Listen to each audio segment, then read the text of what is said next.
All right, and we're live again for the second time today. Again, my name is 𝐸𝐞𝐥𝐚𝐭, and this is Inside the Mind of. We're now at episode 17. And now, what are the topics that we're gonna talk about for this session? We're gonna talk about relationships. Okay, our special guest is actually this is her second time on this show. We've talked about lots of stuff last time in regards to therapy, depression, mostly depression, anxiety, and other mind technologies. So to give a background on uh, on what we've done and what we're talking about, what we're going to talk about today. So our topics right now is about laws of attraction in the relationship. As we were talking earlier, we were discussing lots, going into detail in regards to relationships and how to prolong, how to maintain, and even how to fix. Okay, so those are really good topics that I think would help you. So join in, comment below if you have any questions. So a brief background of our speaker today, Samira. She's an international certified mind and wellness coach, certified master NLP practitioner, and certified clinical hypnotherapist. Wow. She has a master's in psychology also. She works with mood disorders like depression, anxiety, bipolar syndrome, learning disabilities, PTSD, and borderline personality disorders. So again, welcome, Samira. Welcome. Thank you very much. I'm audible. Yeah, can hear Okay. you. All good. Yeah,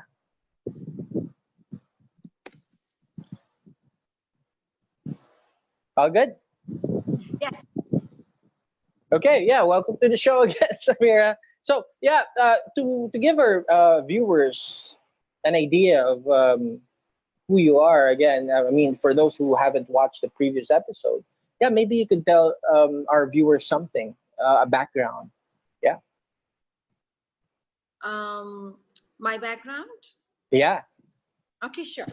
So I am studying clinical and well, that keeps on happening. And while that's happening, I am was working with a few wellness. It's a um, I have a small little venture. Mm-hmm. Uh, which is called Win Over Mind. And I usually go with it. So not only relational, my intent really is to add value in everyone's life in any way. And most of the times, the first thing that I like to do as my objective is help people win over, help people control how they want. So rather, Samira, your audio is kind of cutting off a bit. Yeah. oh, Yeah, okay, I and know.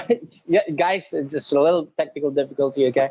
Yeah, in regards to Okay. your Facebook, yeah, I messaged your the Facebook the thing with the previous episode. Remember, it didn't pop up again on your Facebook wall. So yeah, I sent you a link on your Facebook. If seriously, I don't know Yeah. why. I don't know why. Okay. Well, probably it's in the privacy settings, but it's okay. It's okay. So yeah, we could move Okay. forward. Yeah, you could. Your Hmm. your voice is okay now. Yeah, it's Okay. clear. Yeah, perfect. Hmm. All right. So yes, we could move forward. Mhm. Okay. Yeah, we're good. See, So yeah. it's me and technology. Me and technology can never be, perfect. It's okay. It will Yeah. be perfect in time. That's the Yeah. frame. All right. Okay, let's go. Yeah. So tell our viewers something about yourself, something about what your recent trip. Yeah, you Sure. went back to India and now you're back again to the Philippines. Yeah, All tell right. us tell Yeah. us something about that. So I just did a India, Singapore, Cebu, India, Cebu trip. So Wow. for 3 months I was traveling, and some of it was with my husband and my family, and some of it was without them. And then that was it. And it was a beautiful time, though. But I also realized, while all of this was happening, I also realized that how this is it is so important for couples to take some time off from kids Mm. and really just go out for a vacation, for themselves. So that's something else that possibly, occurred to my mind, but that is something I'll discuss later. But today's topic is very exciting. Today's topic is really about a lot of, work that we need to do in our current relationships. So yeah, that's what I'm looking at. Yeah. So yeah. In regards to relationships, I mean, um, I see that one of your passions, as we were talking about earlier, is not just working with people with depression. Because most of the time, as therapists, people go to us because they have problems with their relationships. What's the common problem that you encounter? Yeah. Well, it's difficult to say which one triggers which one, but Mhm. because without going deeply into depression again, I would just say that, because that's like, okay, that one is also my topic, like, no. So without going into depression deeply, I would just say that it is difficult to say which one triggers um, depression. Is depression triggering relationship problems, or is relationship problems Triggering triggering depression. something that triggered depression? It's difficult to say that, because really what we're talking about are certain character strengths. We're talking about resilience here. We're talking about perseverance, grit, Mm. and people who have it usually would be able to take care of certain areas and think about it. So it's a very beautiful way of looking at it. And I'll just ask a few, I'll just tell you a few things about relationships right now, and you would realize how they can really cause one to really have a depression. Like, for example, never was this the case that you would want security and you would want adventure in a relationship at the same time from the same person. Right now, we Hmm. want a person to give us complete security and also give us enough adventure in our lives so that we are excited. We also want the same person to, be transparent to us and also have a sense of mystery. And we also want the same person to, give us a lot of protection and stability, and also give us a lot of surprises Mm. and be absolutely risk taking. So this is like, you're asking a person to really, do a double splits, and you want each corner of their split, and you want those corners to be completely opposite on any continuum, right? Like, for example, you want the person to really be very, very stable, but you also want this person to be very, very surprising and spontaneous, right? Mm. You Yeah. also want this person to be very serious, and very, determined and dedicated, but you also want him to have a great sense of humor and an amazing way of charming you, right? So these are like really different things on the same continuum. And most of this is really, so it's very important for us to understand why we are discussing this. Why Mm. do we need the new laws of attraction? Why are they different from what were the laws of attraction earlier in our lives? So Yeah. Mm. Yeah. so I would just want to say that the reason why the laws of attraction change is because the way we lived has changed. What we used to expect from the whole village at one point in time, that, you know, we're going to have a person who's going to be our good friend, somebody would be our confidant, somebody would be our inspiration in our office, somebody would be our, you know, possibly a helper in our house to help our kids or help us with cooking, etc., etc. All of that has become so individualistic. Now we expect all of this to be done by just one person. We don't only want, you know, a partner who is, well, let me say, who is handsome, nice looking, good to speak with, understanding, humble, modest, sincere, serious, dedicated, ambitious. We also want him to be supportive of us, understanding us, listening to us, joking with us, being, you know, our being our partner, our confidant, our communication corrector, our best critique, our advisor, our inspiration. So actually, whatever we wanted from a whole group of villagers, like the whole village, we want that from one person. Is that a possibility that you could actually get that? I mean, yeah. I'm not sure. I'm looking for that one person. Let me know if you find someone. So the thing is that we all are looking for it. So the thing is that we all are looking for it, and the search doesn't stop because we really are looking for it. But the point is that it's important to know and understand why are we looking for it. Nice. Yeah. We're looking for it because we want somewhere, you know, the whole see, romance earlier used to be, I give you, you know, it possibly started with our grandparents, where it used to be just getting married, to it went to our parents, where it became, okay, give me flowers. Then it went to possibly our older siblings, where it became, okay, give me expensive gifts.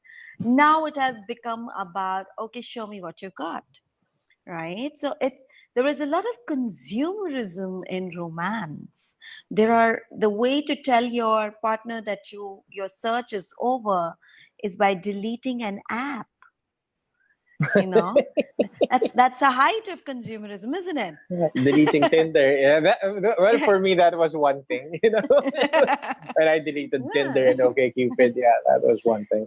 Yeah, so that's one thing. That's one way of telling your partner that yes, the search is over. Maybe you're the one.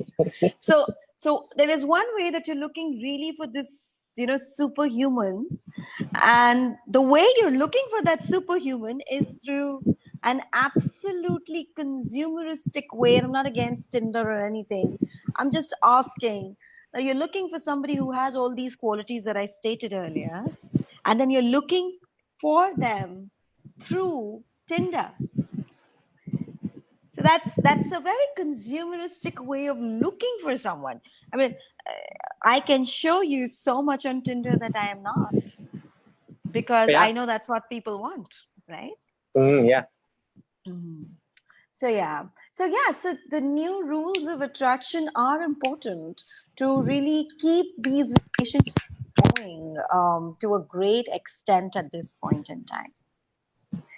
So yeah, just so that we could go deeper with some topics here. For the people who just joined in, what is the law of attraction for you, Sameera? So the law of attraction to me is the ability to really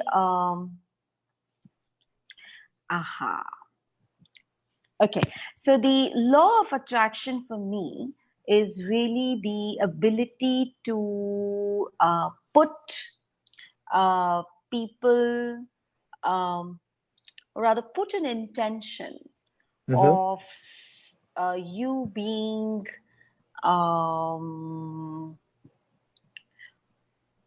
I'm trying to use the right word because I don't want to use the word desire yet.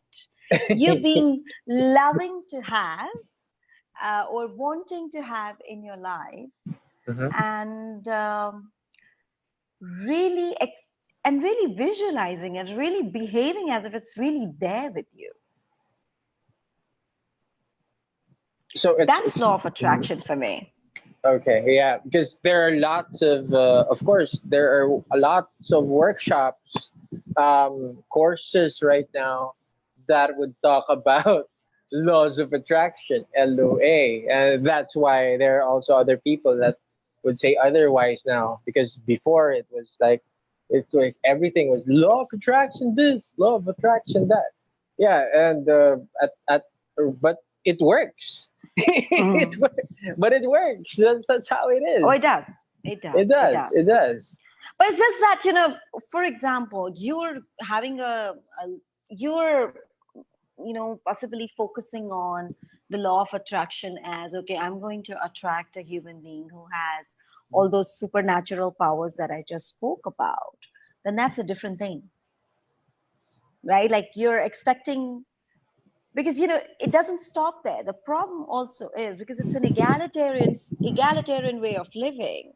So when I'm living in an egalitarian way and I'm expecting a superhero to come in my life, I'm still not expecting him to take over my life, because Nice. I want, right, because I want to be equal. So basically we're living in an age or in a stage in relationships where we have too many paradoxes, and all we are trying to do is basically try to catch one continuum and leave the other. And that's why we are an epidemiology of failed relationships, and that doesn't really end only at uh, family relationship. It really goes into your romantic relationship, because that's the only voluntary family relationship you have, Mhm. and it's the most fragile. Yep. As I'm thinking about the law of attraction, and is law of attraction enough to actually pull in the love of, not my life because my wife's there. Love of, let's just put it figuratively. I mean, the love of your life. I mean, here's a general question that all people would probably ask. I mean, should I wait for the love of my life, or should I find the love of my life? What's your point on this? I'm thinking. Yeah, it's a tricky question. Well, it depends on the person, because yeah, here in the Philippines, it's really, most people would just wait for, just for women. Most women would just wait for the right guy to come in, while of course most men would, of course, some friends would say that, oh, she'll just come in time. Okay. What I think is, here's what I feel, this, Mm, I somehow think that this is really about, um, this is really about uh, finding, even when you are waiting, you're still finding. yeah, You you really got a still are point. fine. Yeah. You got a point. And even when you're finding, you're still waiting. Mm. So that's where I think we're at. Yeah, But yeah. having said that, nevertheless, it's really, really important to understand why certain relationships are working and why certain relationships are not working. Mm. So and what can we do to really make these relationships more successful, much better, and things like that? I don't know, how are the people here? Do we have certain viewers that I Yeah, could ask a few questions to? yeah. Arlene said, for me, you need to find. That's what she commented. Yeah, on Uh-huh. my opinion on that was actually, since it's a mindset. If you say that I'm waiting for the right one, I mean, are you doing something? I mean, Will you do something, or will you just wait? So if you're not open to actually finding the right one, I mean, you know, the right one won't come. I've answered a question in one of the groups. The question was, when will I know when I found the right one? You know my answer, Samira? I gave an answer there that was really, really straight to the point. You don't find the right one. That's my point. I mean, you don't. You Correct. create you make it to the point that you have the one that you could adjust Perfect. so that the person would be the right one. You know. That's so true. I mean, the fact is that, and that is why I'm talking about those continuums, because Mm. that if there is somebody who can exert that sort of control, then there has to be somebody who can also manage the power, and that's how our ancestral and that's how our cultural partnerships have been, where there Mhm. has been somebody who's good at something and then there's somebody who's good at the other thing. The thing is that, when you feel that you're going to find the one who is good at whatever you want them to be good at, because maybe you're yourself too lazy to be good at certain things at all, Uh, you know is that what you would end up doing is you'd have what I call, and this is the one of the tools that we use in our therapy, is to identify the unsaid expectation, you mhm. know so Unsaid so so expectations. Yeah. perfect, right? Like, for example, those love knots. So, for example, you would say that if he would love me, he would know that I feel bad about a certain way. If he would love me, then he would know, that this is not going to work. If he would love me, then, or if he would be the person who's my the man of my life, he would know that I cannot take or cannot accept certain things. These are all called love knots. These are those unexpected, those are unsaid expectations which we assume that people know about us. But it's I this is a question probably in terms of gender. Um, Hmm. is it? I do think that it's more. It runs for both sides.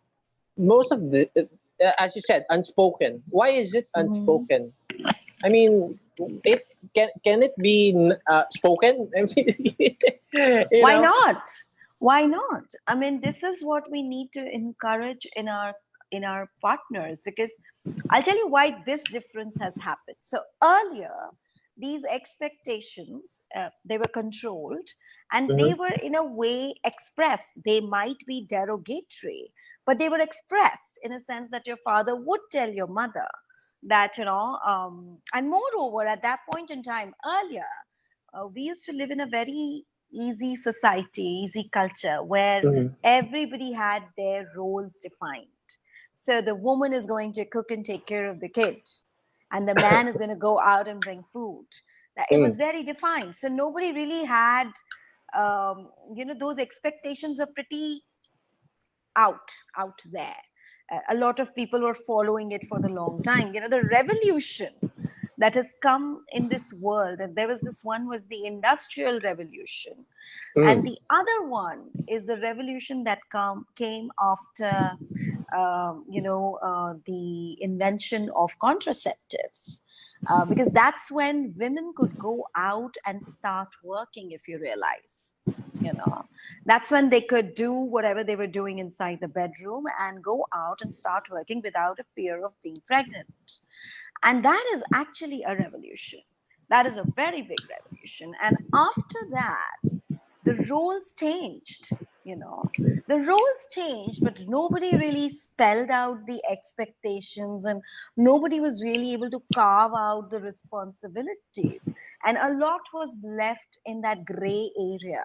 So, who's Mhm. going to take care of the food if I go out and work? Who's going to take care of the kids if I go out to work? In fact, who's going to produce kids if I work? Who's going, who's going to take care of my health if I go out and work? Who's going to take care of your health if I go out and work? You're as in your partners, and I'm talking as a woman right now. And same is for the partner. Like, okay, so if I go out and work, How do I expect that there's going to be food or there's not going to be food? If there's not going to be food, is my health is going to be okay? If our health is going to be okay, will we have enough time to talk to each other if we work different shifts, or even if we work, you know? Mm-hmm. All of these rules have not been set. These responsibilities, these roles, they're very shady. They are really in the gray, and it's really difficult to set them. Like, because you know what happened? We also became egalitarian. So there is a lot of culture that changed around us when this revolution happened. Yeah, Now, that's where I could inject yeah. this question. Why Mhm. is it difficult? Why is it difficult to actually talk about these things? Um, I think because nobody, like I said, number one is because nobody really saw this coming to this Mm-hmm. extent. That's number one. Everybody thought that, the transition will happen and some roles and responsibilities will go. But one thing that happened in a family was that as this very important voluntary relationship of man and woman was changing, there was also a change in the relationship of parents and their children. So earlier, all those gaps that were created in a family due to children were filled up by the parents. So the parents will come in and take care of the kids or the grandchildren or something like that, right? Or they would just stay and give you support. But now that the relationship between the parents and the kids have changed, especially now that we are having the Gen Z entering with multiple parental loops. Some people have people are staying with their stepmother, some people are staying with their stepfather, and things like that. So you have step Mm-hmm. grandparents also, right? So the Yeah. so the so the dynamism has changed.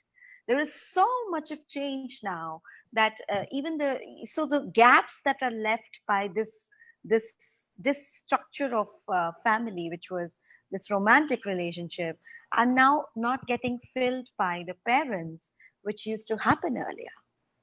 Oh, Uh, okay. if not physically being there, then virtually through advice or through a lot of inputs. And now even that has gone because it has changed. So therefore, and nobody saw this coming. Okay, nobody saw this transition coming, and nobody prepared people for, okay, you'll have to spell out certain things in your marriages now, because it is not like the old time. It is not that Mm-hmm. the rules are as defined. And that is why we are facing, I mean, if I would tell you the statistics of divorce or annulments in marriages in the Western culture, in the Eastern culture, it's terrible. Even if you look at the satisfaction, so for example, 50% of marriages in the US are, they end up into divorce within the first 5 years of marriage. Mm-hmm. And in Philippines, I was looking at the statistics, and I see that the number of marriages have fallen down. People don't do registered marriages. They're going towards a live-in relationship, which of course we will talk in our another podcast how that impacts us. But that's where it is going, and which is very um, it is scary, because it also shows how commitment and intimacy in the society is getting decreased. That's number one. And Mm-hmm. is also getting diluted. And just imagine your society without people who are committed, who don't know or understand the value of commitment, because that would actually go to all the fabrics of culture. It will go to work, it will go to interactions, it will go to your kids, it will go to education, etc. Uh, Mm-hmm. Yeah. Well, going to the main topics, Samira. Yeah, let's talk about some of our guests right now. Hi, guys. okay.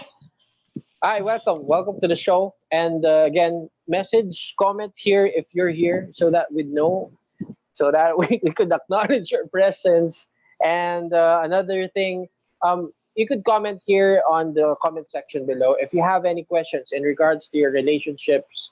You're going through something. We have a lot of topics to discuss, but we'd be glad and we'd be happy to of course talk about what you're going through, and so that we could at least work it out with you. Okay, I so am also again, looking at the comment section now, and mm, let's see. yeah, yeah. So yeah, our topics. Yeah, Mata said communication.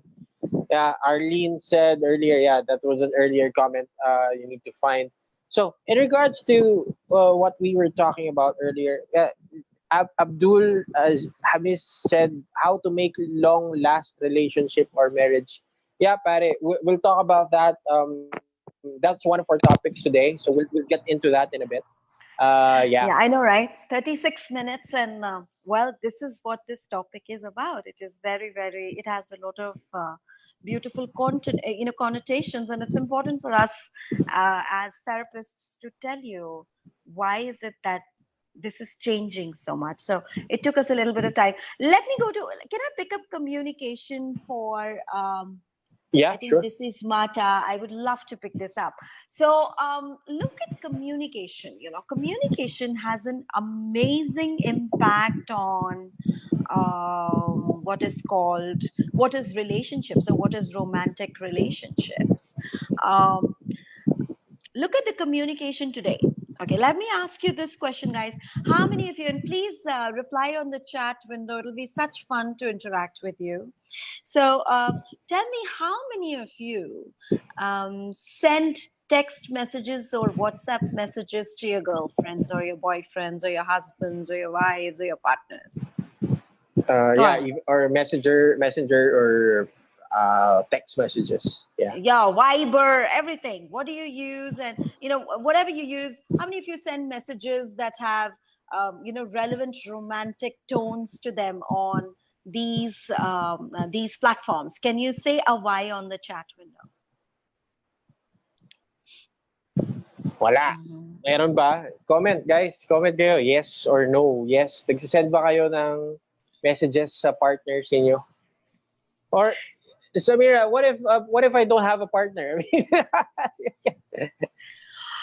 Well, because the question, I guess, was there about communication in the relationship. So that's why I'm just answering that one right now. So yeah, I don't see anything coming though. So I'll just tell you. So for example, you do, right? So the next question is, how many of you remove those messages or delete those messages after some time? no. But personally, yeah, I don't delete messages. Yeah, Arlene said yes. Right. How Yeah. many of you delete them? Like, maybe because you don't want someone else to see it, or you don't want, your partners to see it, or some other person to see it.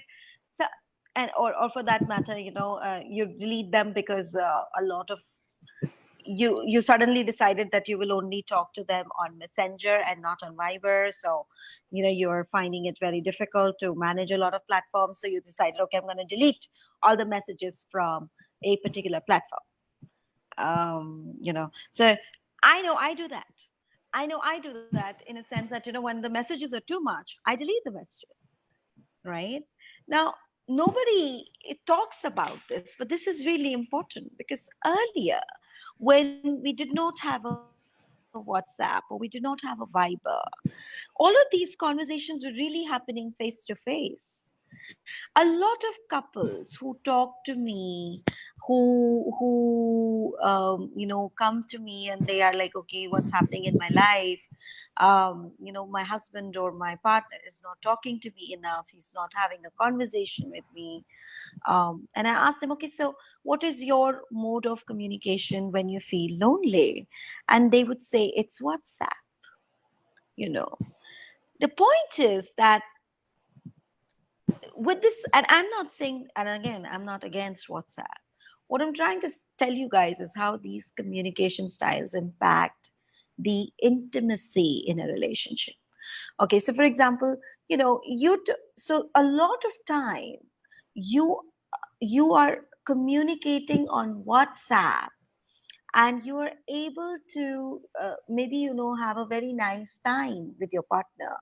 But a lot of times, if you would just stop doing that and talk to them face to face, you will end up having a fight with them, maybe on the same topic. And this happens. Does this happen with you guys? Comment on yes, that you would discuss the same topic on WhatsApp and you'll be absolutely fine. You talk on the same topic face to face, you end up having a fight.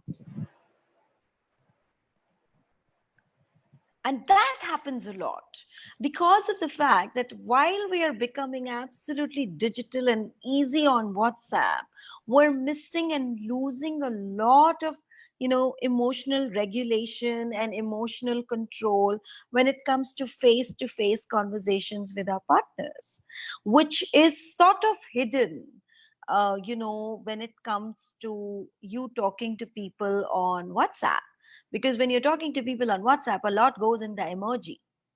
So, people don't feel bad about it. But when you talk face to face, you are really in front of, the human being that you're speaking with, your partner, who has different sort of emotions for you, different expectations from you. And this person at this point in time is feeling extremely gullible.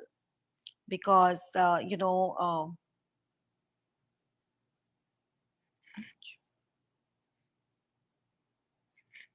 I'm here. I'm here. are you back? Yeah. Phone died. It's okay. I'm on a laptop right now. Okay, all right. Yeah. I'm good. I'm listening. I can hear you. I do see a couple of people want to possibly ask something other than yeah. So anyway, so going back to going back to communication. So when the way of communication changed, a lot of things in the relationship changed as well. Deleting messages or not looking at the previous messages, or finding it difficult to discuss the same things you're able to discuss on WhatsApp, finding it difficult to be discussed on in live with your partner. These things have started happening a lot. And one of the things that really happens is that because a lot is discussed in WhatsApp, there's very little that is then also discussed as a as partners face to face. Because by then your partner's like, okay, done, I am done with the WhatsApp chat, I've even fought with you on WhatsApp, now I don't have the energy for me to fight with you face to face. So this is it. We've had our conversation. We will just possibly continue this conversation again on WhatsApp. And that's there. So communication definitely is impacting us. It definitely is impacting us.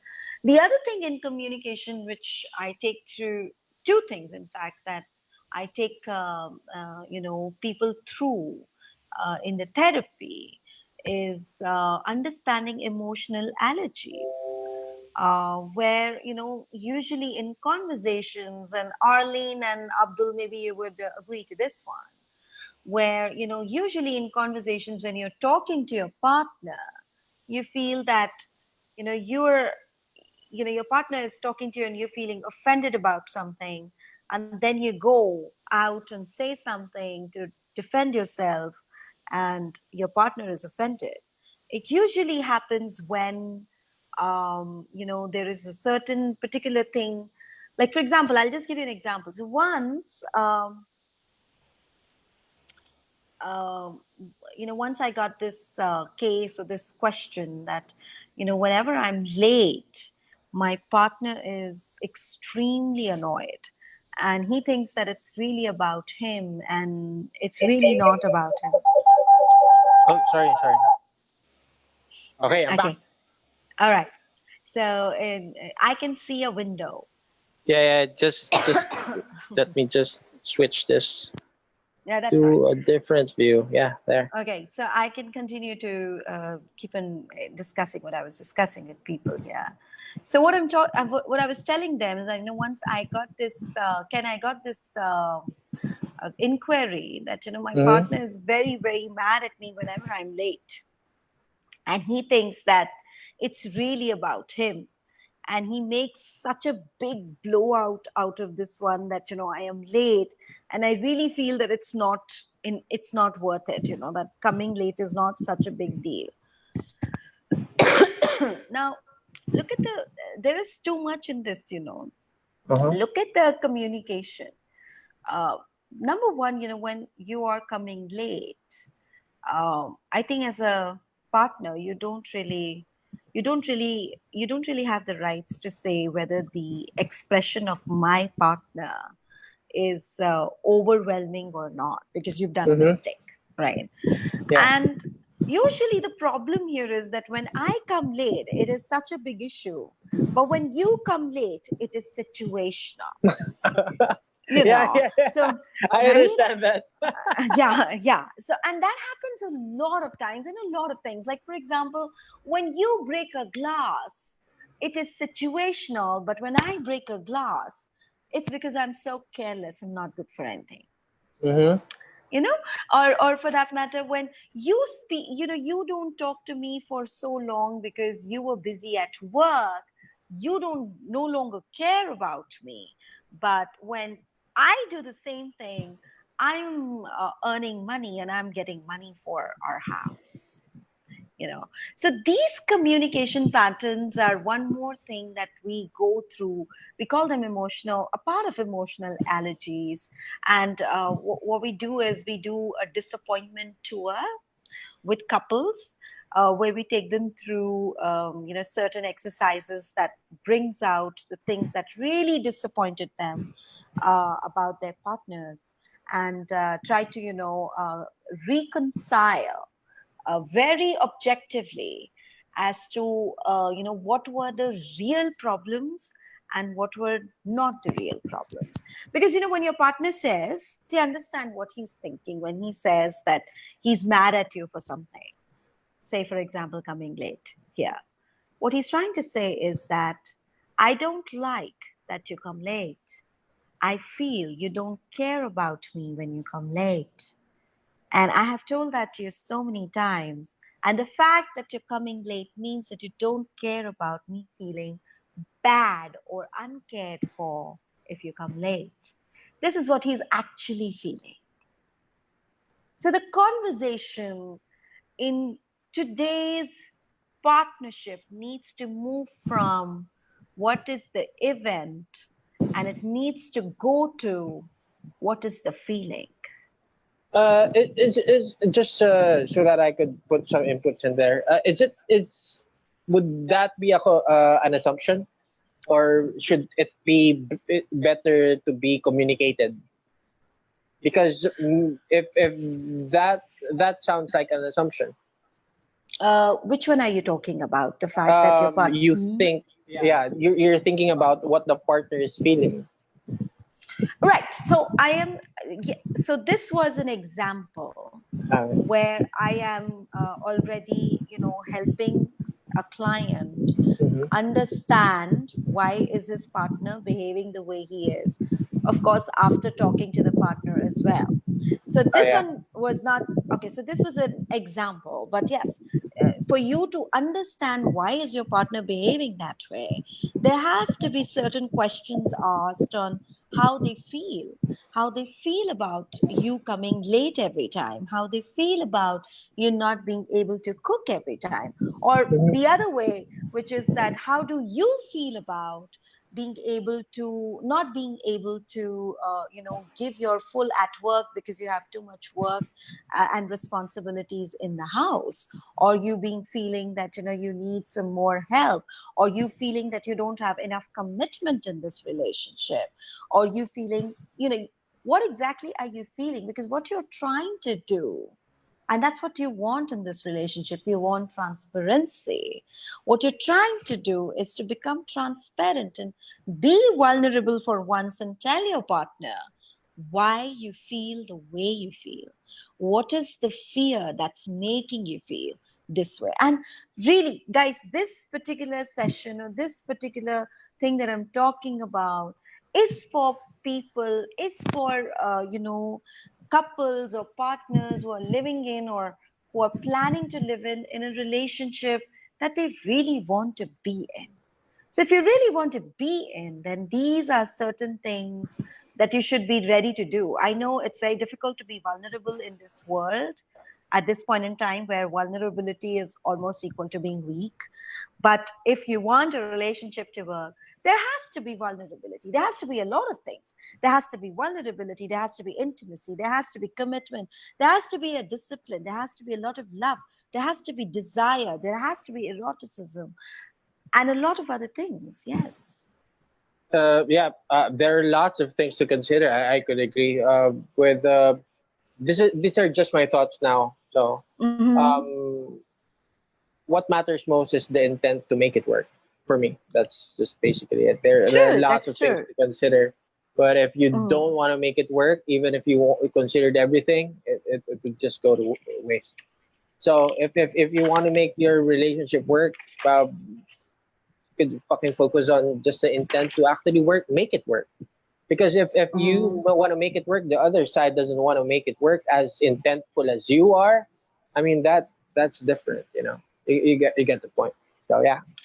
And there are some very small things that you need to do. For example, let me ask you this question, and I don't know which window people are, really responding at. I see that there are too many notifications coming, but I'm a little too focused on what I'm talking about. So I don't know which window they're responding as. But here's a question I have, and I want to ask this question from you guys. How many of you look at your phone when you get up first thing in the morning? Can you put a Y? Put a Y there. Yeah, go ahead, guys. Yeah. How many of you? How many of you look at your phone when you get up in the morning? First thing. You need to check the time. Yeah, we can move forward. Yeah. Right. There, Kathleen, right? How many of you look at your phone the last thing before you end your day, before you sleep? Again, how many of you look at the phone? I could say yes too. Yeah. Right? And how many of you do that while somebody is lying down next to you? But for me, it's mutual. So we have a general understanding. So yeah, that's me too. Yeah. Right. So we need to stop doing that. That is not a very healthy way of relationship, right? It's perfectly fine. But I understand your point. Yeah, okay. I perfectly fine because we don't realize how it is impacting us. Because we're all so, the smartphone has made us, if there was a consciousness index and if there would be a research on it, I think the consciousness index took the major hit after smartphones were invented, and we're saying this because we're not conscious about it. The fact is that earlier, so these are those intimate moments. These are those moments where you tell your partner how valuable that the partner is for you. So you kiss them goodbye, you kiss them good night, you kiss them good morning. Just imagine you just married today, and you just possibly, like, it's the first day of your first morning of your married life, and the first thing you want to do is to look at your phone. Isn't that terrible? Think about it. How emotionally empty is everything going to be if your dedication to your phone is more than the dedication to your partner? And this is the same partner, ladies and gentlemen, that you were looking as your soulmate. You were finding him, you were looking for him, you were waiting for this partner to come to your life, and whatnot. What is the investment that you're doing then? Yeah, Arlene said maybe there's an emergency at work. That's why she had to check her phone. You know what? We can all go ahead and do that. We all know why we check the phone. We check the phone because we're used to it. Yeah, that's a habit. On my view, it's kind of different though. I mean, I agree with you 100% in that. There are other. It's situational also. So and in my relationship, it's kind of different. So we have different time frames.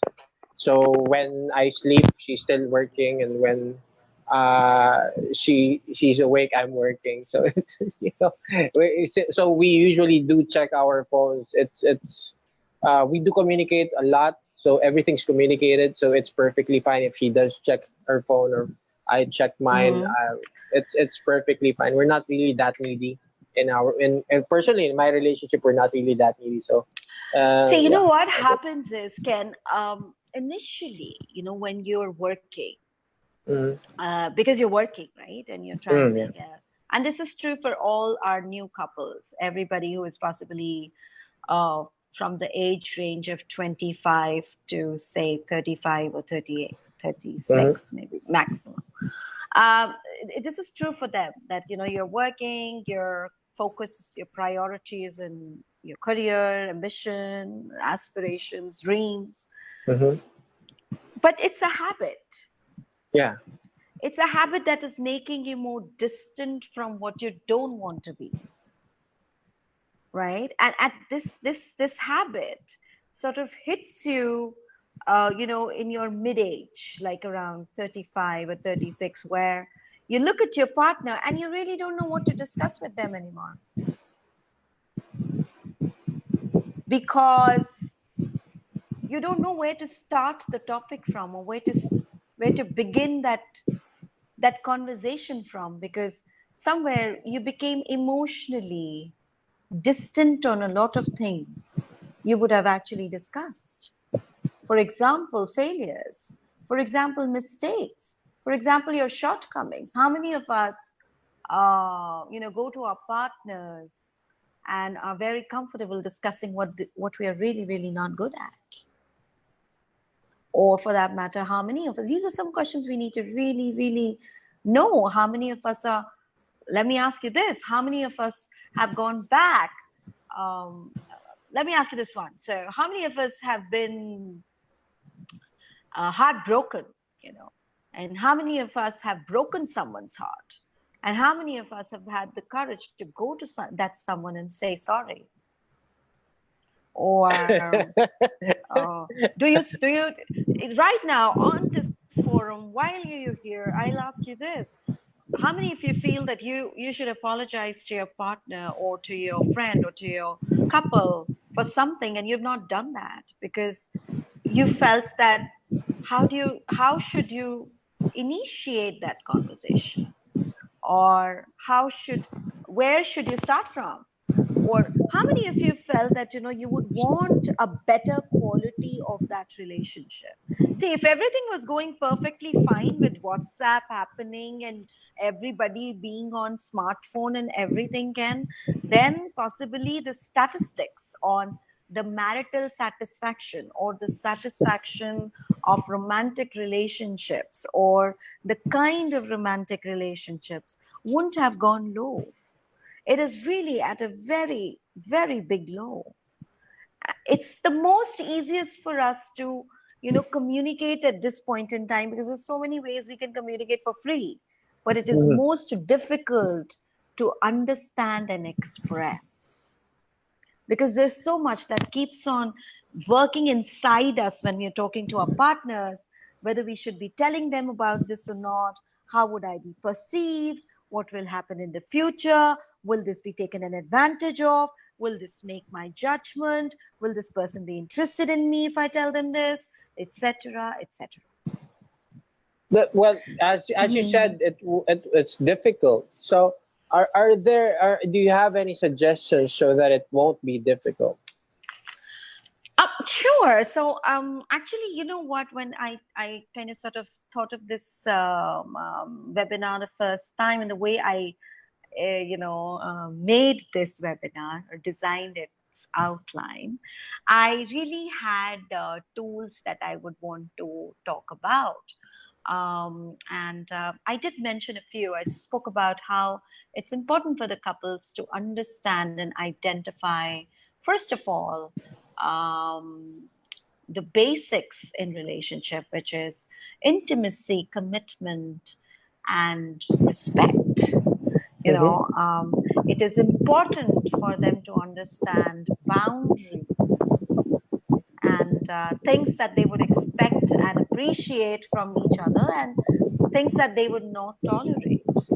Yeah, it's very important. It is important for each partner, and I'm going to really, really stress on this. Or possibly I'll say this at the end. The other thing that I feel is very important is to understand each other's emotional allergies. What is it that my partner is really allergic to? It's not me coming late. It's not me cooking good food. It's not me bickering at him. It's not me asking him to come home early. It's not my wife asking me to be with him and be with her, etc. It is maybe her sense of togetherness or belonging that sort of gets equal when I am with her. It may be that, as a partner, I need to create that desire in my husband or my partner so that that person wants to be with me. So there are a lot of things that, there's too much of details that one could go to. And as a couple, if somebody would, if somebody would ask me when they come to me, I would always I would ask them, okay, tell me top 3 things that make you feel that that make you feel more desirable of your partner. And most of the times when I do this exercise with people, partners are surprised. Even before this particular, podcast, I did a small little survey with a few women and men, and I asked them, okay, what are the top 3 things that don't work in a relationship? And what are the top 3 things that work? And to my surprise, men came forward and said that, what doesn't work? Space does not work. So there has to be a balance that one needs to strike between space and between intimacy, and so it's not an easy relationship to really, really maintain, but it is a relationship that one can maintain if you've already put your mind to it. So I would suggest that, there's a lot of education, self-education one can do. And please understand that, to be the best. And here's what sometimes when partners come to me, they're like, oh, so I will have to change. It isn't that she needs to change. A lot of times a relational therapy becomes more of a drop-off point where people just want to drop off their partners and say, this person has a problem, not me, so fix him. But that's not true. When you're doing a relational therapy, it's important that you're doing it as a couple. And it's important that both couples both the people in the couple understand what they need to change in themselves, and the fact that they are ready to change things in themselves. And as a therapist, it becomes my objective to tell them why this change will help them, or how will it be more beneficial for them for a more fulfilled life. I had a client last Sunday, and the the issue that was the second session because he's under my mentoring one-on-one mentoring sessions. So the problem was the girl. He's very clingy to the girl, but the girl is asking for space because Okay. because of him being clingy. So Mm. I'm still working on. It's easy to work if the girl is there, but of course I'm just working with a guy. So hopefully I get to talk to the girl soon because it's hard for me to actually work with the relationship if I'm only talking with the person because most of the Perfect. yeah Absolutely. See, and if the girl is not ready to come and show up, it yeah. also shows how much she is really, really into uh, making this thing work, you know. But hopefully the next Um, session, yeah, hopefully at least for the first two sessions I've been working with the guy. So with a uh-huh. little change of mindset, he's showing results though. At least they're on good terms right now. That's really good. All right. Well, great. Wonderful. Let me know ever if you need anything I can do for you. Um, I don't know if it's time. Do we have any questions, Ken, that I can answer? Yeah, well, guys, if you have any questions in regards to your relationship, yeah, feel free to comment. We'd be glad to work with you with that, and we could move on to one of one of the important topics with one question earlier. The question was how to prolong the relationship. Sure. And I do see one question here from Mata. He's mentioned the same thing I said about boundaries. Exactly. It's important, Mata, that you have boundaries so that people know that they're not using your affection. And if you're really, really feeling that this person is taking advantage of you and is completely, not in line, you need to also check if you're with a narcissist or not. So that's another podcast I will do just to know, how relationships with narcissists work, because that really impact you to a very, very, very, very great extent. Your question on longevity of a relationship, right? Yeah, that was a question earlier. How to maintain or prolong a relationship or marriage? Yeah. Arlene, I'll Um, take your question next. Okay, after this. okay, so the the way to prolong um, marriage is it's coming from an Indian, and our divorce rate is at 1%. Okay, so we're doing really well. So listen to this one. I'm just joking. So the way to prolong your marriage or have a happy marriage, let me say, because more than prolong, I think it's important that you have a happy marriage, is to really, really look at your relationship as an ever evolving, ever continuing journey with a lot of stops, and assume that there would be certain stops that you're not going to like, and there would be certain that you're going to really enjoy, and there would be certain that your partner is going to enjoy and you are not going to enjoy, you know yeah, all of it. And what I have understood personally is that it is also about communicating and talking to people, talking to your partner, and not giving up on anger issues, on frustrations, and being extremely patient. Three things that you can keep in mind. Let me just be very, very pointed in answering this.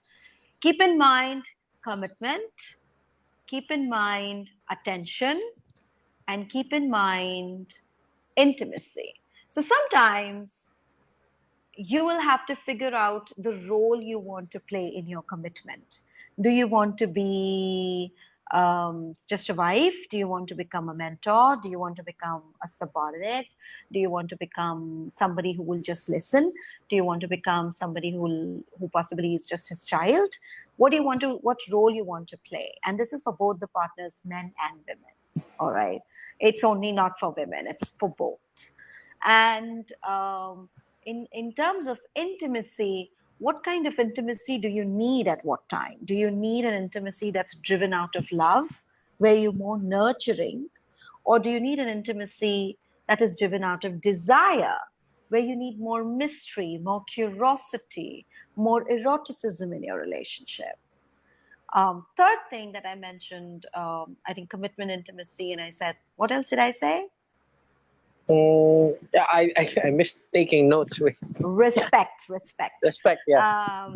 It's important to understand and realize that although we looked for a superman in our life or a superwoman in our life, and we found one, everybody, even Superman, makes mistakes and fails and does something that you don't like and is not very up to your expectations, for example, right? Yeah. So it's very important, therefore, to respect failures as much as we respect successes or achievements of your partner. Mm-hmm. Yeah. All right. Mm-hmm. Do you have any other question, Ken? Well, I have inputs on that though, on how to prolong the relationship. Yeah. So in regards to the question earlier, Abdul, here's my take on it. I mean, every relationship is different from each another relationship. So it would be what do you call this, situational on how to prolong a relationship. But the general factors that we could consider are, number one, is still I'm an advocate of individuality. So you have a relationship with yourself and you have a relationship with your partner. Okay, you have to understand that your goal is also her goal, or his goal is different from your goal. But if you could communicate and get your goals together, you have a relationship goal, okay, and you have your own personal goals. I mean, if you're pursuing your goal and your relationship goal, I think you could go a long way, because at least you both are contributing to reaching to attaining something. Okay, so as per Sameera talking about intimacy, yeah, that though all the things that she said, respect, that's needed in a relationship, but there it depends on the situation. There are situations that we have intimacy but we don't have respect. We have respect, we don't have intimacy. We have, but at the end of the day, it's the intention. Do you want this relationship to go the years? So if you both could have that in mind, then you could both enrich yourselves more, meaning get better mindsets, get better affirmations. You have to, of course, work with your environments. I mean, if your environments are with all people around you cheating and everything, you're more or less bound to go think that way if you choose to. Of course, environment plays a big role in our subconscious mind. Okay, so if you want to learn more with neuro-linguistic programming, you get to understand anchoring. Create better anchors. I mean, if you feel that you're lost in your relationship, create systems. So this is just for me and my wife. When we started our relationship, since I know how anchors work, we started a Facebook group just for me and her, in where all of our good memories are there. So if in case I would need to, we have a big fight, or I have to. I get lost in the feeling, it's easy to just go back to the memory and get the feelings back again through the use of anchors. I mean, there are lots of mind technologies that you could play with to prolong the relationship, but one thing is the most important here. Are you guys talking? Because if as we were talking earlier, there were topics like unsaid rules and a lot of things unsaid because you can't communicate. You're fearful that you would be judged. You would be, you know, it's a relationship. You gotta push forward and actually communicate what you have in mind, and you have to put in mind that your partner, if the person can understand you better, if the person doesn't understand you, you make the person understand, because she has or he has to understand it. It's a relationship. Okay, so well, that's my point. So it's a long answer, but hope that helped, man. Yeah, that's it. Samira. Hey, Samira, you there? I'm there. Okay, okay. Yeah, that was a long answer from me. Just, you know, took from flow. No problem. And yeah, going back to Arlene, bakit meron taong lokohin? Why are there persons that are, what's lokohin? Cheaters? Cheaters? But that's a different podcast altogether, my love, and I will do that really soon. Are Podcast on they infidelity attracting the same and type of person? Yeah. that's a separate podcast, and I will do that soon on cheating and infidelity. Okay. Yeah. Do you have a short answer for that? Why are there persons that are cheaters? See, I'm not going to answer why people are cheaters. I'm going to answer why people cheat. Okay. Is Yeah. that Yeah. See, people cheat when they find that, and that's why I'm talking about commitment and intimacy. When they find the commitment and intimacy in the current relationship not enough, when they do not find that it's important for them to stay, what is called ambiguous relationship, in a sense that I am there in your life just enough, but I am also not completely out of your life. Now, it's also called simmering or icing, that I'm going to be involved a little, but I'm not going to be there completely. No worries, Samira. I think I got the wrong translation. Okay. The question was, why is there why are there people that are always being cheated on? Am I right, Arlene? Lokohin is you being cheated on. Are you attracting the same type of person? Right? True. Yeah. Right. So we need to figure out a pattern there, Arlene. We need to figure out a pattern that you're following, due to which you're attracting people who are not able to commit to you as much as you would want. It also is somewhere, if we will talk, figure out, are you giving that 100% commitment to your relationships, or somewhere, your beliefs are already going towards, oh, this person might cheat me, maybe I should not give my complete commitment to it. Yeah. Because when you do that, you're already making your partner unsure of whether he should put all his skin in the game or not. That's very much, that could be one reason. The Yeah. second reason could be, what is your attachment style? How do you attach to people?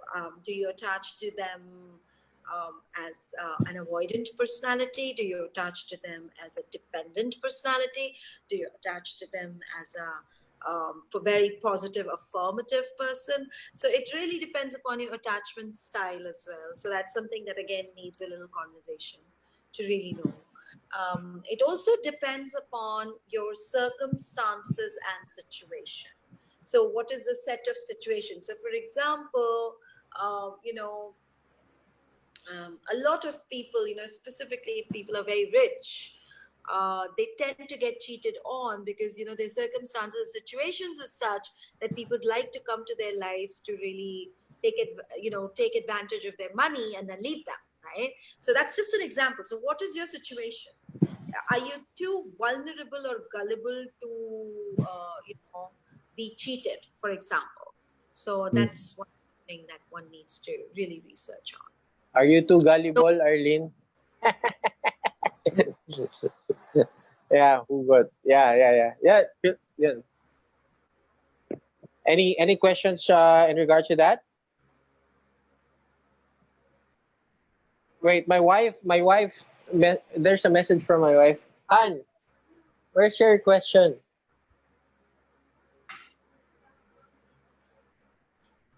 Ako na, Tagalog.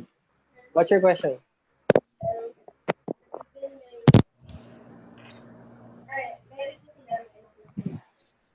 Can you type it? It's hard to translate. Okay, then there's a situation, Samira, because it's my wife's friend. I think she's married now, and she's seeing a guy, a different guy now. Mm-hmm. Oh no, no, no. Yeah, I'm not sure, but it's. Oh, never mind, never mind. Let's move on with the next topic. Okay, It's a long sure. story. It's a long question. But Right. hopefully, if Maybe I you get it, can, yeah, maybe you can have your wife's friend speak to me offline. Then we can discuss. yeah, that would be better because Yeah. it's a long. I think Long question. yeah, it's a long question. Yeah. So going back to our topics, Mhm.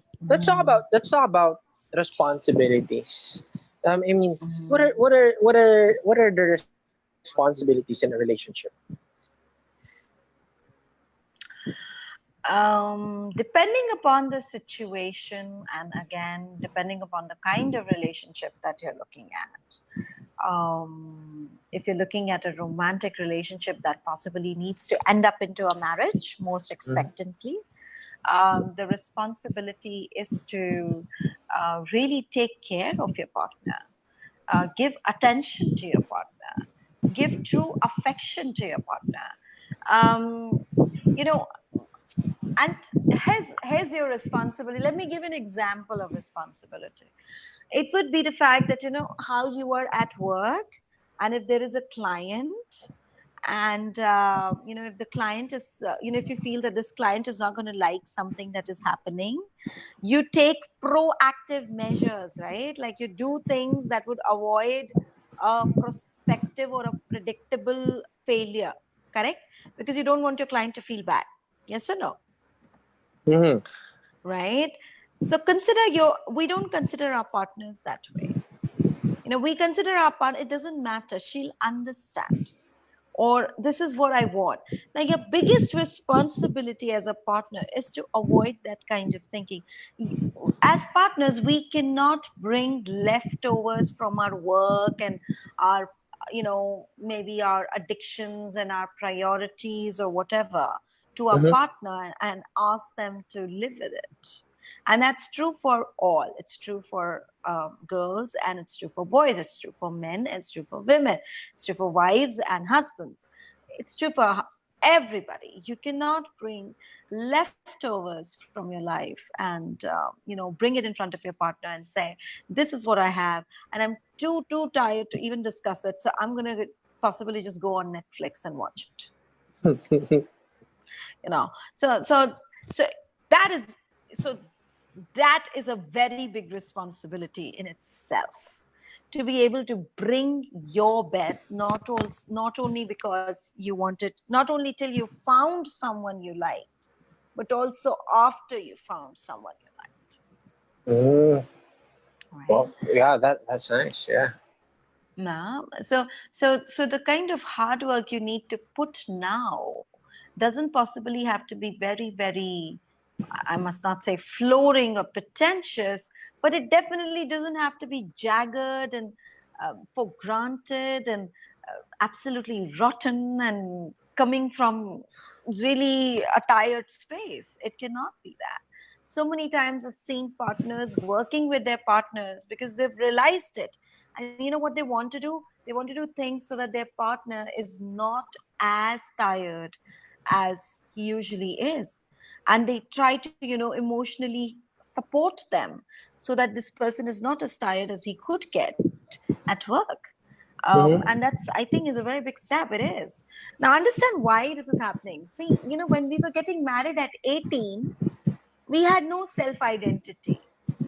So, you could tell each other what you can and what you would expect. But the thing now is that people are getting married at 28 or 30 or 35. They Yeah, me. already have a 35, they yeah. already have a self identity. They Mhm. already know who they are, what they stand for, what their values are, what they will not do, what they will do, what they want. You are applying for a partner as if you're applying for a job. Just imagine. So, uh, at Tinder or anything, isn't it?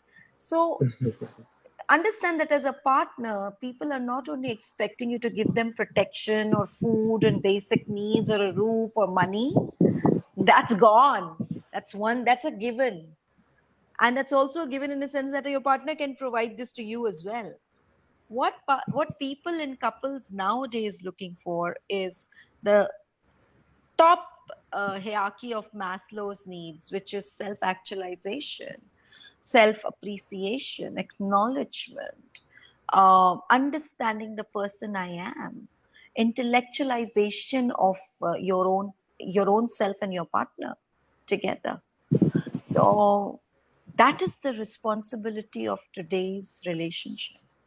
Mm. It is not protection, it is self-actualization.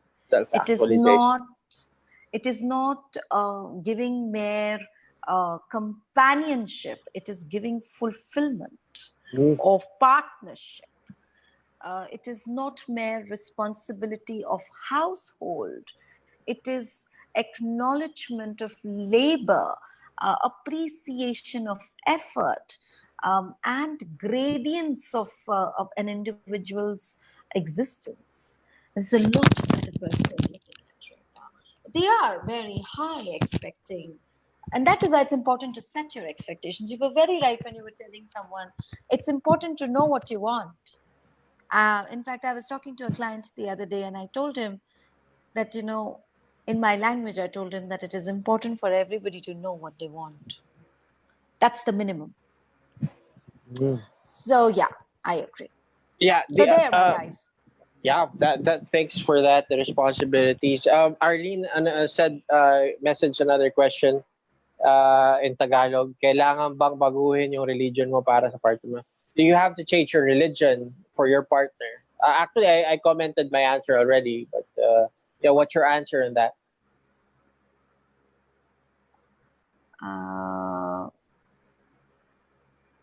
Well, Do you this have to is change this your is one religion? more. No, Yeah. so this is one more thing that needs to be discussed between you and your partner. Mm-hmm. When we do the premarital therapy with people who are planning to really stay together or get into a relationship together, and they involve this change of religion or change of name sometimes, and it's very common in my culture too. Mm-hmm. We actually train them on.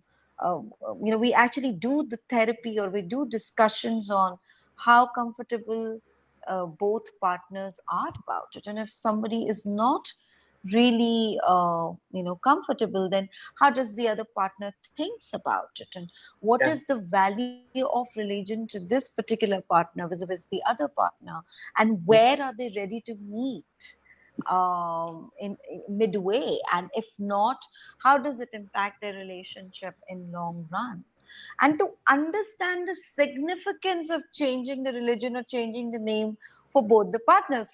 For one partner, it could be just making the society happy, and for the other partner, it could mean life and death. So Yeah. yeah, so there is a lot of conversation that happens in a pre-marital therapy, you know, and that is something that is picked up there. So that expectation needs to be set up very transparently in between both the partners. I Mm-hmm. hope Yeah. I answered her question now. My answer was, if it's your trip, then go. Honestly, Well, Arlene, I've encountered this question a lot of times before, because I practice a different I have a different religious beliefs. So it was always a question thrown at me. Would you be willing to change your religion for the person you love? It's a religion. Religion and believing the religion are two different things. Okay, that's two different things. So if you really love the person and it's needed, if you really want to, then fine. If it's really needed, as Sameera said, life and death situation. I mean, there are religions that really would need you to convert. Okay, but you know, if you really love the person, um, you would. But for my point of view, if the person really loves you, the person would give you the decision to, and the person would respect your decision. So those are two different. It's tricky, it's situational, so it depends. We can't See, specific answer for that. the reason why I would not talk in that language, Ken, is because then I'm giving a love nod to my client or Oh I, yeah, right? So if you love me, you would know I don't want to do this, yeah, it's tricky. right? Yeah. So I don't want to do that. And therefore, I would say I would make you both sit and make you understand. Mm-hmm. I want you to make each other understand what it means to each one of you, Yeah. and then figure out whether you're ready for it or not. So that's why, so I don't want to, I want to give people, and all the couples, I want to give them um, uh, opportunity to tell me why they want to do what they want to do, because that's when you are talking about, that these are very beautiful conversations. These are very beautiful opportunities also to understand the belief systems, the core values, Yeah. the thought process, the triggers of your partner. It's a very beautiful thing. I mean, I would love to ask these questions and know. For example, if my partner would have been like, okay, you can't study after you get married, then I would not say that, oh, if you don't care about my studies, possibly you don't love me. No, maybe you love me. Now let's not confuse love with expectations, right? Uh, That's where the problem is. Samira, how do people reach you for this? I mean, for example, there are friends in Manila that would be interested in knowing more about their relationship. Do they need to fly to Cebu? I mean, how does this work? Do they just have to message you? No, don't fly. No, my love, don't fly to Cebu. I have a beautiful, see, communication has helped therapists a lot. So Mm-hmm. what you could do is you could send me a message through my page, which is Win Over Mind. And I have a Facebook page with that name. You may go ahead and send me a message through that page, and I would respond to it. And depending upon the situation, I would go ahead, either give you an answer there and then, or we would set up a call, or if required, we'll set up sessions as it goes. Is it better that they're consulting with you as a couple already, or is it better that it's as an individual? I think, see, of course, if it's a couple therapy, then the couple would be consulting me until we are talking about, a case of infidelity or a case of abusive, substance abuse. That's different. Addiction through substance abuse. But if it is a couples therapy where you're just discussing relationships, ultimately we will be discussing with a couple. So it's better to first speak with me, and then I could tell you how we can go to the couple, because at times it is difficult for a couple to accept that there is something really that wrong with them that they need therapy. So at that point in time, I encourage my clients to first talk to me and know how to approach your partner for therapy or for any intervention. Okay, yeah. In line with that, I'm talking with a dating site, Okay. 𝐸𝐈𝐧𝐬𝐢𝐝. It's a Filipino Chinese dating site, and we are probably doing a speed, quote unquote, personality development dating event by October, and yeah, it's experimental. I have lots of ideas that I want to run. So instead of just doing a speed dating, we're also there are coaches there that would watch people on how they interact with people, and then in the middle of things, there would be a coaching session on how to teach everyone on how to actually communicate better and interact better based on the observations that we got on our earlier session, and then we'll help them run again the speed dating and see changes in behavior. So that's an experimental thing that I'm planning. So hopefully by October we'll get that up. Okay, so Oh, fantastic. yeah. So going back, Sameera. So uh, in regards to the topics that we've listed, so we've talked about relationships, the laws of attraction in the relationship. Um, Probably the living in thing, the cohabitation. That's for another session, right? So Yes. yeah, So yeah, they're going to be, I think, 3-4 sessions in this particular series. We will be talking about infidelity. We will be talking mhm. about cohabitation, how it impacts your life, what to do, what not to do, la la la. We'll be talking about what else? Cohabitation. Narcissism. Very important. Yeah, yeah. That's very important. Narcissism, because a lot of people don't know that they're narcissists. Uh, and that's something. And being narcissist in the relationship, that's also one thing to talk about, because is it a good thing or a bad thing? Yeah. Good thing or a bad thing? You need to be with a narcissist to know that, Ken.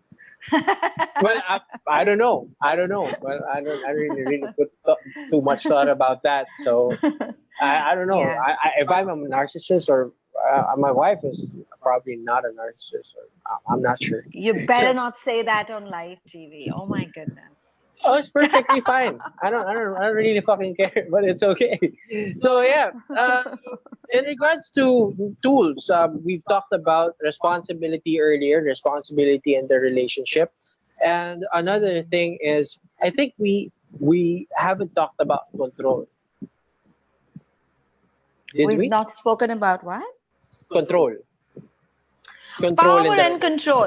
yeah. I mean, I don't know. It's 8-7, so that's another, big one. Let's take it in our next session. Power. Okay, and okay. control. Just take note of it.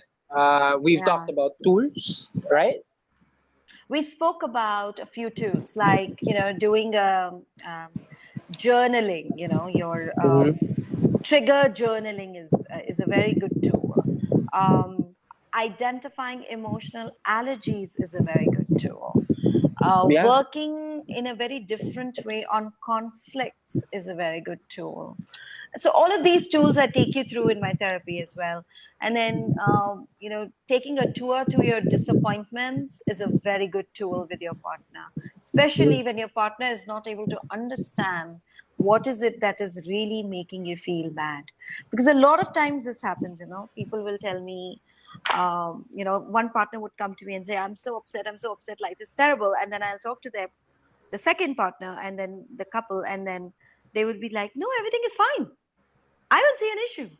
Everything is absolutely fine. Yeah. So, they're not able to realize where the problem is. So especially if you are into a relationship where your partner is not able to see the problem. There's certain tools that one of them being a tour to the disappointments, that is a very good tool. That just tells your partner what exactly is making you feel terrible. Yeah, I think that we've also talked about intimacy, commitment, and respect. Yeah. Right. Mm-hmm. So how do we deal with our part? Okay, yeah, we talked about it. Differentiation of love and desire. Not yet, really. Actually, you know what? This is I didn't realize it's going to be such a long one. Anyway, so differentiation between love and desire. So love is more nurturing, and desire is more wanting. It's more to do with your, love is to do with knowing everything, and desire is to do with the mystery in the knowing. So I desire my partner more when I find my partner more mysterious. I still see that there is something I don't know. If you would do a survey with the couples, you will realize that most of the couples would agree that they like it when their partner is appreciated by someone else who they do not own. When they see their partner is complete radiance of confidence and of accomplishment and of being absolutely self-capable, that's when they feel completely in awe of their partner. So, and that's making your partner more desirable. So there, yeah, desirable and love for you. Yeah, say hi, PJ. Yeah, my cousin is in Cebu also right now. So I think he's back in Manila. Hi, PJ. Yeah, he was my guest on the last session. He was in Cebu last week. Yeah. Okay, so, hello. Yeah, Sameera, if do you have anything to promote? Anything to say to our audience right now? What I would like to, I definitely would like to promote my premarital therapy program for all the couples who are planning to get into a relationship or are in a relationship. They think they will be, solemnizing into a marriage or even into a cohabitation. That is a live-in, like you told me. To really get in touch with me so that we can already work on certain emotional competencies that can help you to have a better relationship. So all the three things that I spoke about: commitment, intimacy, respect, communication. We can work on all of that and already prepare you for a more stable relationship. Okay. Yeah. Any. Yeah, I'll take note of that. So when would be our next session? When would be our schedule for the next session? Can we do that next week on Friday again? Let's just do Fridays then. Friday. Okay. I'll take note of that and I'll get back to you. Hopefully, Friday is good. Yeah. So yeah, thank you so much, Sameera. Always we had a lot of things that we covered. Again, for our viewers, let me just recap. We talked about relationships.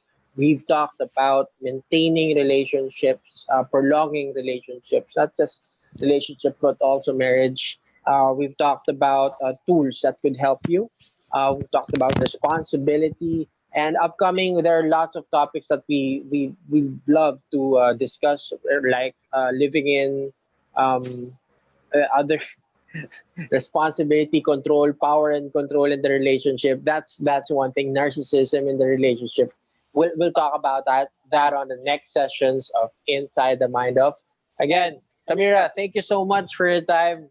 It was a nice session to have you again here. See you on the next one, right? Sure. And again, guys, don't forget to ping me on Win Over Mind to tell me how you found the session, if you need any help. And also on this, do come and let me know if you need to know something else, if I need to do something that makes you understand the session better. I'm always looking to become better. Okay. Yeah. Anything for improvement. Yeah.